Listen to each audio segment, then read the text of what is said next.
Assalamualaikum warahmatullahi wabarakatuh. Di sini saya akan membahas mengenai materi dalil kehujahan sunnah Nabi, fungsi hadis terhadap Al-Quran, dan inkarus sunnah.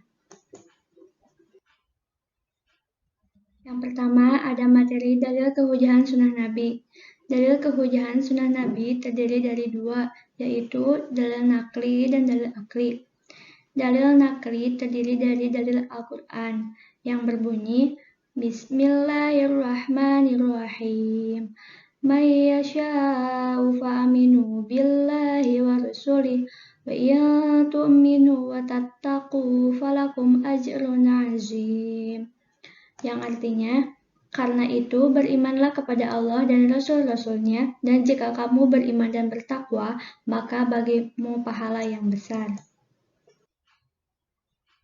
Sedangkan dalil hadisnya berbunyi, taraktu fiikum amroini lang tadilu ma tamassaktum bihima kitaballahi wa sunnata nabiyyihi.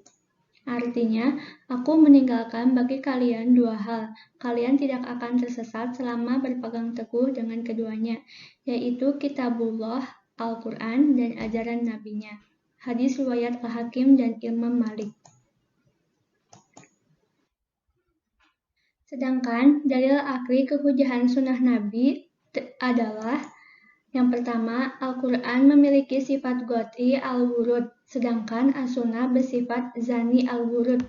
Oleh sebab itu, Al-Quran harus didahulukan. Yang kedua, as-sunnah memiliki peran sebagai penjabar Al-Quran. Harus dipahami bahwa menjelaskan as-sunnah berkedudukan setingkat di bawah yang dijelaskan Al-Quran.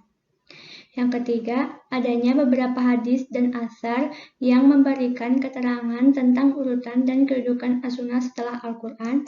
Dan yang terakhir, Al-Quran berasal dari Allah, sedangkan as-sunnah atau hadis berasal dari Nabi utusannya. Maka selayaknya segala sesuatu yang berasal dari Allah itu didahulukan kedudukannya dibanding sesuatu yang berasal dari hambanya. Materi selanjutnya yaitu fungsi hadis terhadap Al-Quran. Hadis memiliki 4 peran penting terhadap Al-Quran, yaitu berperan sebagai bayan takrir, bayan tafsir, bayan tasyri, dan bayan nasyah. Fungsi hadis sebagai bayan takrir adalah memperkuat isi Al-Quran. Fungsi hadis sebagai bayan tafsir berarti memberikan tafsiran atau perincian terhadap isi Al-Quran yang masih bersifat umum, serta memberikan batasan-batasan terhadap ayat-ayat yang bersifat mutlak.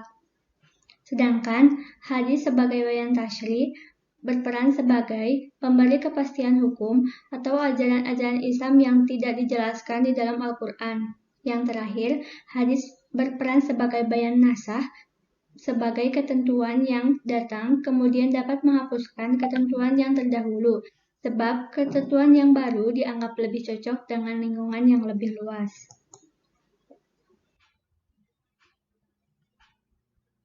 Yang ketiga yaitu materi inkarus sunnah. Secara bahasa, kata ingkar sunnah berarti kata ingkar al-sunnah, rafal al-sunnah, dan rad al-sunnah.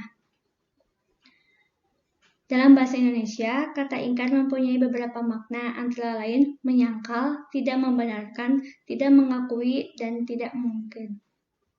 Sedangkan secara istilah, inkarus sunnah adalah paham yang timbul dalam masyarakat Islam yang menolak hadis atau sunnah sebagai sumber ajaran Islam kedua setelah Al-Quran. Atau juga dapat diartikan sebagai suatu pendapat yang timbul dari sebagian kaum muslimin yang menolak as-sunnah sebagai dasar dan sumber hukum. Macam-macam ingkar sunnah.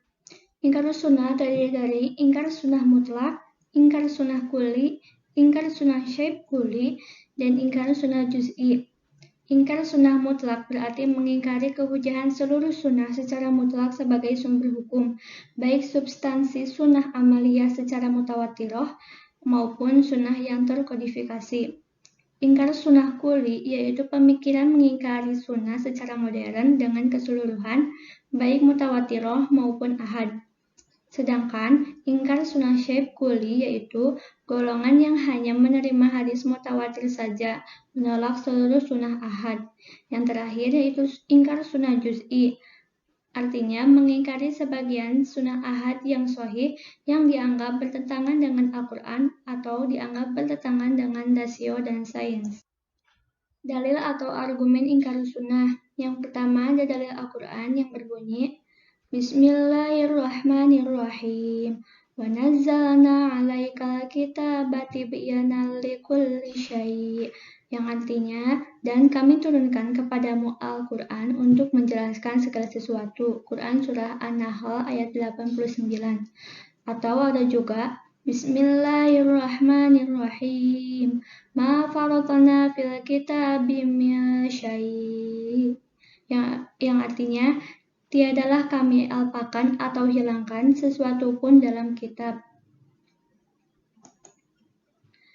Menurut para pengingkar sunnah, kedua ayat tersebut menunjukkan bahwa Al-Quran telah mencakup segala sesuatu berkenaan dengan ketentuan agama.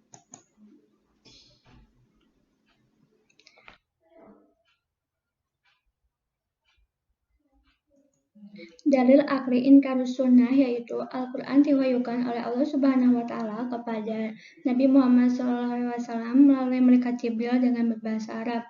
Orang yang mampu memahami bahasa Arab dapat langsung memahami Al-Quran secara detail tanpa harus membutuhkan penjelasan dari hadis. Selanjutnya, menurut Dr. Taufik Sidki, tiada satupun hadis Nabi yang dicatat pada zaman Nabi. Pencatatan hadis terjadi setelah Nabi wafat, sehingga dimungkinkan ada perusakan dan permainan hadis pada masa pencatatannya. Sekian pemaparan materi dari saya. Mohon maaf bila ada kesalahan. Wassalamualaikum warahmatullahi wabarakatuh.